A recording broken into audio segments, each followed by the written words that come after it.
Welcome to the Making Moves with Mal podcast. In every episode, you'll hear stories from individuals just like you that are trying to make an impact. They'll share their unique journey and some helpful tips that got them to where they are now.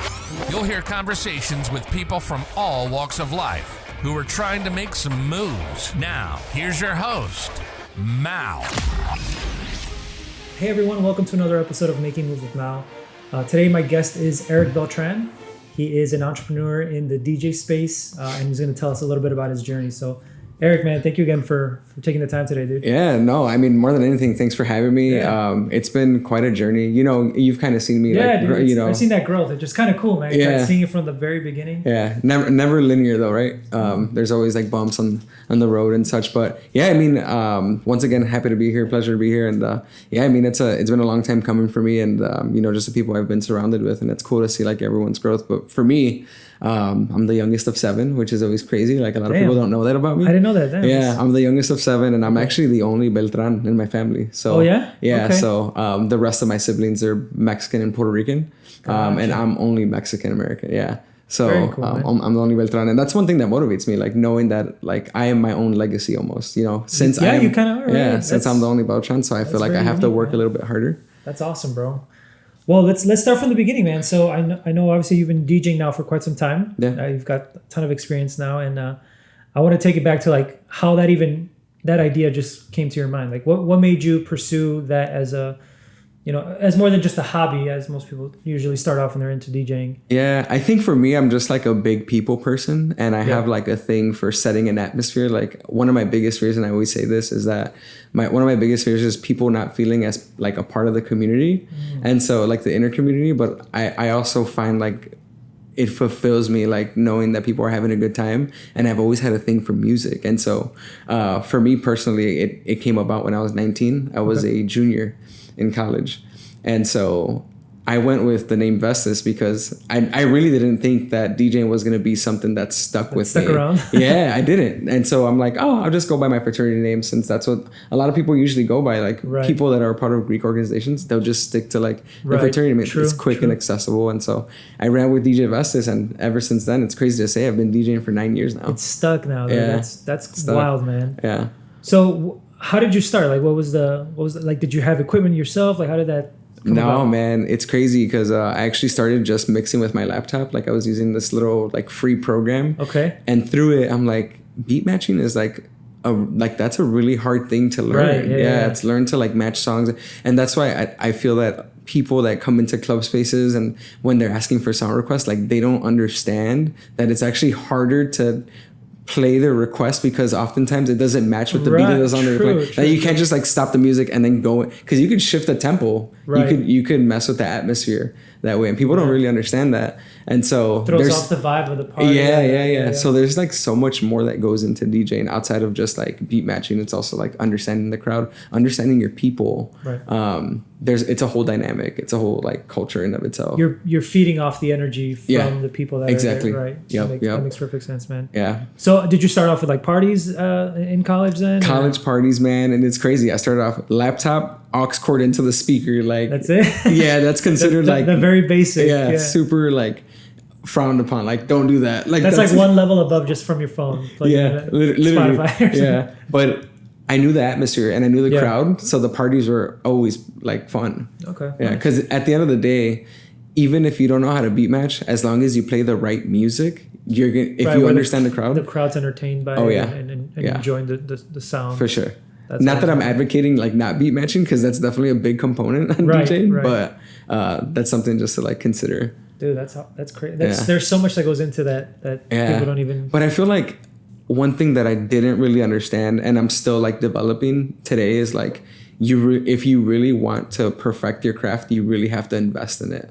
You know, not just financially, but like emotionally. Like you have to take the time to really, like if that's something you really want to do, you have to understand like there's so many like moving components to that. Like for example, like for me, I remember the very first piece of equipment I bought, it was like $700, and that's like, if you ask any DJ that's, you know, it's pretty up there, that's nothing. Like $300 for like the little controller, Right, and then right. like some cheap speakers and like cords and all that, and that's like $700. Very basic. Very setup, basic. Yeah. I think I've spent so much money on DJing now, but it's like I don't even see it as an expensive expense, if you will. Like Right, it's something that's going back to me. You know what I mean? Well, at the end of the day, it's an investment in like your skills and your development, and then obviously it's generating you income as well. So, Exactly. Yeah. Yeah. The more you can put into the business, the more you can learn about all aspects of the DJ space. And ultimately, the more you get out. I've always seen it that way.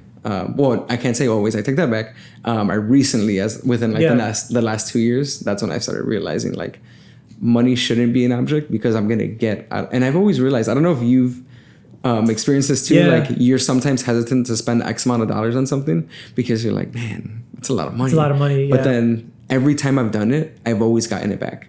Always. Yeah, you got to think. You always have to think about like, is this going to give me a return? Like, does this make financial sense to invest in or to do? Exactly. Right now? Yep. Yeah. Especially as an entrepreneur, man, because you're buying your own equipment, you're buying your own setup, you're buying all this other stuff. You're educating yourself, developing your skills. For sure. So yeah, no, I agree 100%, man. Okay, cool. So parties, you started growing, and then what was like your first? Do you remember like your first paid gig that you did? I do. Yeah. It was actually it was at U of I. Okay. I did it for the fraternity brothers. Because you went to Western. I went to Western. Yeah. Okay. So the brothers out there, they were just like, well, we found out that you're DJing, whatever, and I was like not confident. Mind you, this was like 8 some years ago.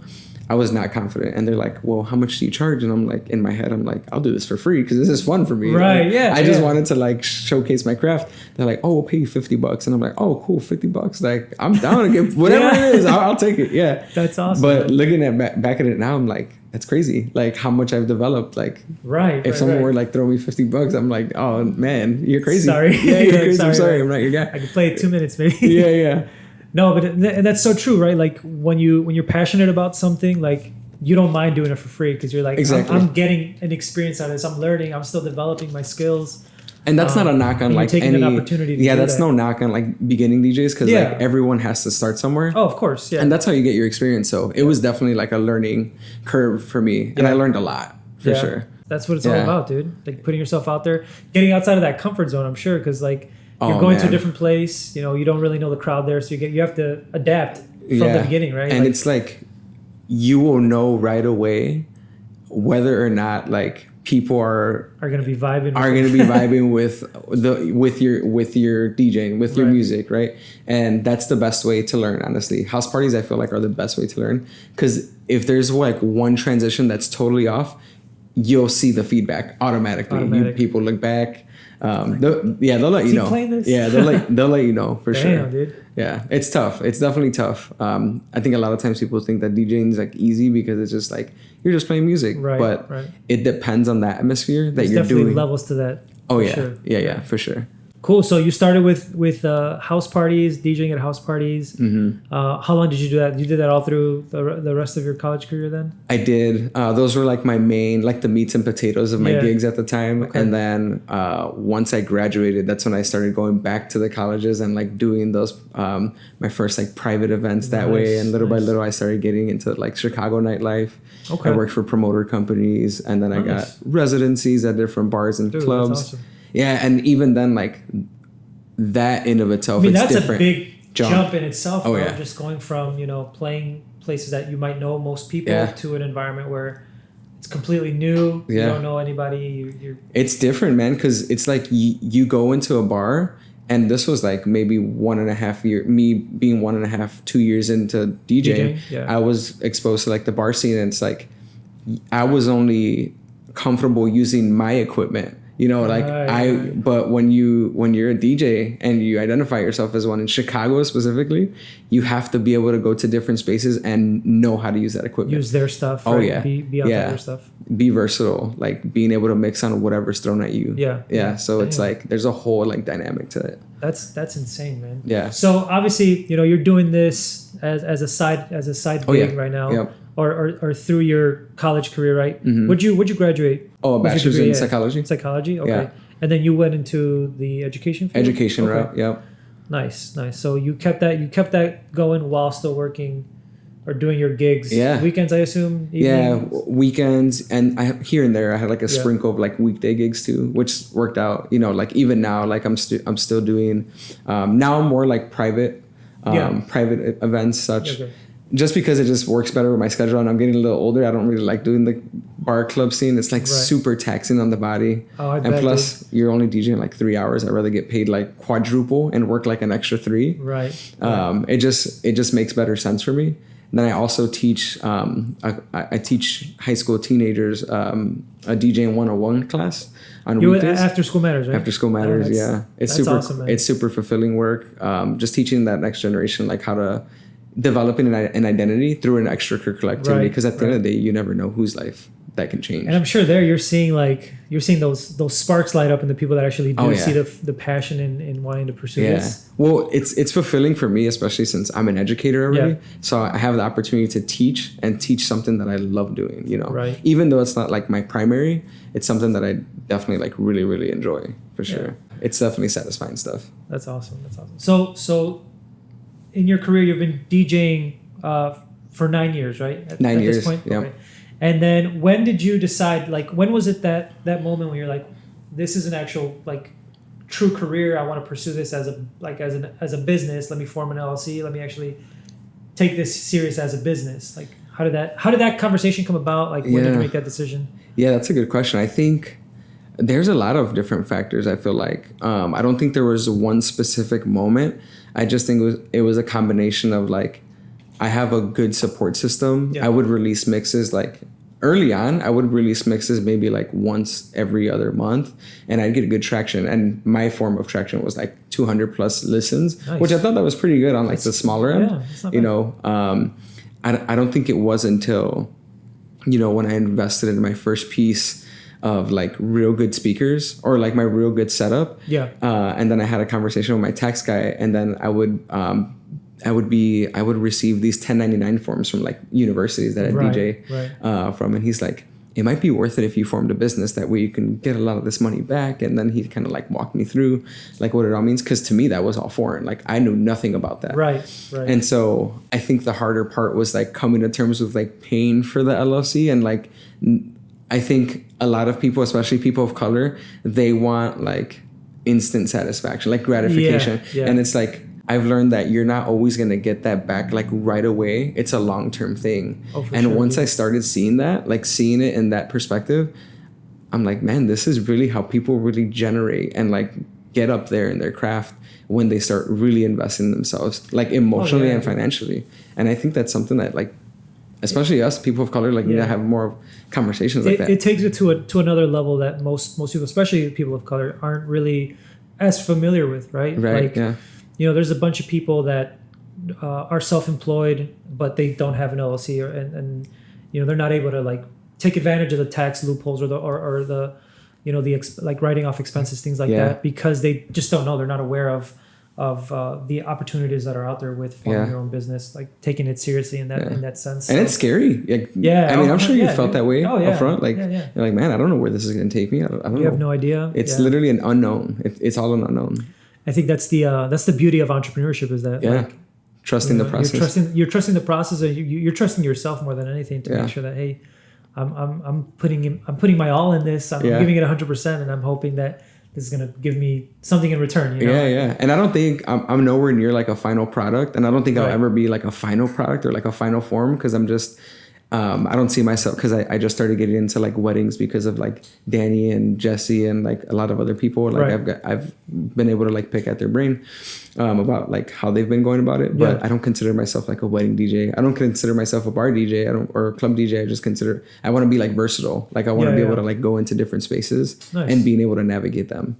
Dude, that's awesome. You know, man. So that's kind of like where I'm at. And you just touched on a couple DJs that we obviously know, fraternity brothers. Yeah. So that leads me to this question is, did you have any like inspiration or any maybe mentors that you looked up to? I know you mentioned them, but like anything that you learned from that helped you kind of develop the way you've developed now with your DJing skills or anything? Yeah, I would say without a doubt, Jesse. Yeah. DJ Persist, no doubt. Like he's just like he's a grinder, man. Yeah. Oh, dude. Yeah. And he's like very like of man of few words. Yeah, for sure. And I feel like I'm not a man of few words. Like I'm more like on the social side of things. Right. And so I'm like, and this guy was the reason I even went to college. You know what I mean? Yeah. Cause really? Yeah. He's the reason he was my college coach when I was in high school. Oh, no way. Yeah. Dude. So he indirectly recruited me. So it's That's like literally full circle. Yeah. But yeah, for sure. He was like and I remember one of the first times that I heard him at a U of I party, I'm like, man, this is cool. Like setting the atmosphere. And like, that's where I really got the first time. Take control of the. Yeah. I was like, I could do that. I could definitely do that for sure. And I had more of like, I feel like I have more of like the social component to me. Not to say like I'm trying to like be better or anything. It's more so like anyone can really do it. Right. But he was like my prime example, you know, very influential. And I'm sure you have like individuals like this, like very influential, like indirectly without even trying to be. Yeah. You know, just being in their like in their presence or just hearing their conversations and stuff. Like you learn a lot from these different types of. But I've even learned from like people outside of DJing. Like I learned a lot about DJing like from people that are not even DJs, like just like the business component of it. I mean, that's a huge thing too, man. Like seeing your, like understanding your value. Like that was one thing I didn't understand at first. Like I didn't know what my rate would be. You know what I mean? Like how much should I charge? Like what am I worth? There's a lot of like things you have to like think about. There's so many things you got to factor into, right? Because then you have to compare like, what are other people charging?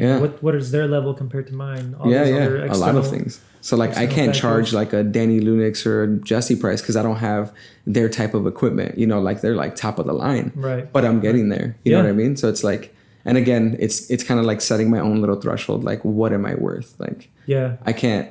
You're constantly innovating and developing, and building on your skills so that you can provide more to the marketplace, and then obviously charge a premium for that as well. Exactly. So, you've done clubs, you've said you've done weddings, you've done private events, right? Mm-hmm. Is there anyone, because I know you said you want to be more versatile, you want to kind of do a little bit of everything, but is there anything more that you lean towards?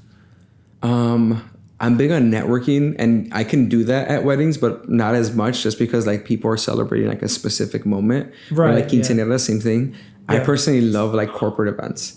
So like I did an event for like Uber. Okay, nice. Yeah, which was like super cool because I was like chopping it up with like people from like Texas and people from like New York. Like they came to and DJed at this place called the Old Post Office. Yeah. That's where like Uber is located, like their headquarters here in Chicago. And so it was cool. Like those are kind of the kind of events I really like to do. Like they're just fun and engaging. More corporate, laid back. Yeah, it's cool. And I'm just like, I can relate to people like that, you know, like on that level, like just having those conversations versus weddings. You still have that component, and it's a dynamic, but it's just very different because it's not, of course, you can't just like go into this and be like, hey, what's up? The focus is solely very on different. the couple, you know, it's very different. I can see that for sure. I'd say those are probably like my favorite events to do. Okay. Or like tailgates, like those are cool, like very like laid back. Yeah. Where everybody's just kind of having a good time. You're there to add to that good time. Laid back atmosphere. But yeah, I think every DJ is definitely different in that sense. Right. Like some DJs are a little bit more behind the scenes. Like they don't really want to do the social component. I like the social component. Nice. Yeah. And that's what sets you apart, right? Yeah. That's your way of differentiating yourself in the marketplace. For sure. Awesome. For sure. What have you think have been some of your biggest lessons that you've learned now that, you know, you've been doing this for so long, and you know now that you're taking it as a business, you're an entrepreneur now as well, right? So now you're not only a DJ, but you're also a business owner now. Like, what are some of the lessons that you've learned throughout this journey? Yeah, a lot. I think the biggest one, there's two big ones. Understanding that the way that you talk to people reflects on your market. It reflects on your business. So it's like you have to be super intentional the way that you talk to people. I'm big on like making people feel like welcome, making people feel like I'm working for them, because I am, but I'm also working with them. You know, there's a big difference between the two. So I'm like, I understand the service part. So that's a big one.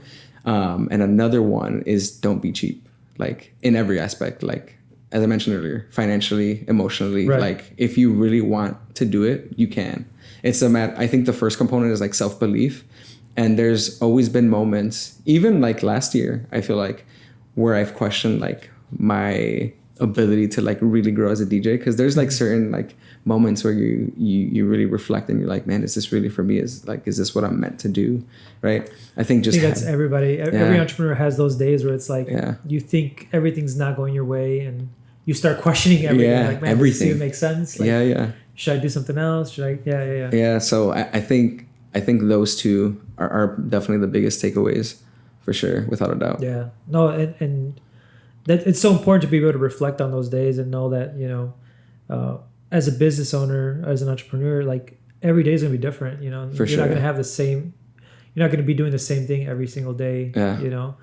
And you just have to be open and ready to embrace these opportunities that may come. And you never know, as an entrepreneur, you don't know when those opportunities will present themselves. Yeah, you know? Like every opportunity really is different. Just like every couple or every group that you're DJing for is like very different. So like the dynamic is just very different overall. Sure, so it's like understanding those spaces and like how to navigate them, really. I think that's awesome, the biggest thing. So we touched on your DJing, you know, obviously, you know, it's a side hustle for now, but is your goal to eventually turn that into like your full-time career? Or are you still invested in your education space? Yeah, I can confidently say like I will never be a full-time DJ. Like, I'm more so like I have talents in a lot of different areas and I'm going to fulfill those talents. Like Will Smith is not just an actor, right? Like he also sung, right? Yeah, and you know, like he has a lot of different like, you know, he's versatile. He's versatile. He does a lot of things. And so similar to your brother, you know, it's like very similar. So, I mean, a lot of like people that I'm surrounded by, like even yourself, like everyone has multiple talents. Right. So I'm always down to like explore those talents. But I think because I have that business lens now, like I think I'm going to do it on another level. You know what I mean? Like I'm going to take it to another level. Like I'm not just going to like try it to try it. I'm going to try it and I'm going to go far with it. Right. Yeah. Take it serious. It serious. Yeah. It does take a completely different mindset to be able to actually like achieve those goals when it comes to like running a business or even starting a new venture or anything like that. So for sure. Yeah. I get it. So for sure. Yeah. Long story short, no, I don't see myself being like a full-time DJ. I love it for sure. Yeah. But I don't think like that's something that'll drive me to do it like every day of the week. I mean, if I ever got to that point, I don't know what that conversation would look like. Like, what if in the you never know? Yeah, you never know. What if I get like TikTok famous and everyone is just like trying to book me? I'm like, dang, people are trying to fly me out to like DJ. You never know. You never know where life can take you, which is the beautiful thing about everything is like, again, opportunities can come when you least expect them from places you never expected, you know, which is wild. Yeah. Short-term answer is like no, but long-term, who knows? Right. True. I mean, to be fair, ask me like 4 or 5 years ago if I would become like a wedding DJ, if I would do weddings. I always said I would never do a wedding just because I never thought I would. Like it wasn't something that I liked, and now I love doing them. Like they're awesome, they're fun. That's so cool, man. Yeah, I mean, you can't limit yourself too, right? That's another thing. It's like you have to be open to trying other things. For sure, yeah. And exploring, because again, you never know what you may be good at or what other talents you may have that you haven't unlocked yet. So that's awesome, man. Very true. What would you say? What's some advice? And this is kind of cool because you actually teach this to younger people. Like, what's some of the advice that you give somebody that wants to start their own, you know, DJ career or be their own like DJ business? Like, what's some of the advice that you're giving to these younger people? I think you mentioned it a little bit earlier. I think it's just being super open-minded, like being like, just don't know it all, like act like you know it all. I was very much like a know-it-all, like like 21 to like 24 years old. I was super like arrogant. Like I thought I knew everything. I was so close to my own perspective, and I was just like, I never got anywhere between 21 and 24 with the DJ world. Like I was stuck to the same gigs because I wasn't open. I was limiting myself, really. Right. So like, don't limit yourself. Like don't place those limits. Like be intentional about like every conversation you have, especially in that field. So if it's like you want to be a better DJ, then have those conversations with those DJs. Because at the end of the day, every DJ is really different. It's a craft. So much from every DJ you have. It's a craft, and there's not a blueprint. There's not like a one-stop shop way to be it. It's a craft. So like, just like being a broker, right? There's not one way to do it. Like everyone has like their own way of doing it. So just being like super open-minded and transparent, really. Like just being honest and super intentional with those conversations. They can take you so far. Being self-aware of where you're at. Yeah. You know, and being accepted, you know, accepting that, you know, you don't know it all and you have the opportunity to learn and develop every single time you have a conversation, every single time you have a meeting with somebody. No doubt. It's key. That's a big key. That's like a key ingredient to like, I feel like at most crafts, I'd say, just being like super open-minded and like knowing that there's more learning to be done no matter what stage you're at. There's always opportunity for growth, man. Always. You know, like, like no matter what stage you are, dude, I'm sure, you know, Elon Musk still reads books. Oh, for sure. Books. Like Jeff Bezos still reads, you know, development books. Yeah, like, people usually just see like the final product and they judge that, but they don't know like what's behind it. So it's like there can be like, you could be running your operation like with full integrity, but people will never know that because they see like maybe like a sloppy product. Maybe it's just developing. Yeah. Who knows? So what's I mean, we kind of touched on it a little bit, but what's kind of your long-term plan? Where do you see yourself in the next 5-10 years? In general or like with DJ? Yeah, no, in general. Like in general? With DJ included, like your life, where do you see it? Man, bro, it's crazy because it's a loaded question. I know. It is. I think ever since you helped me and my girlfriend like close on that property, man, like I'm really into like what's next with like real estate because that's a huge like form of income. And so like I've definitely been like reaping the benefits. I've seen awesome. Like how people like love.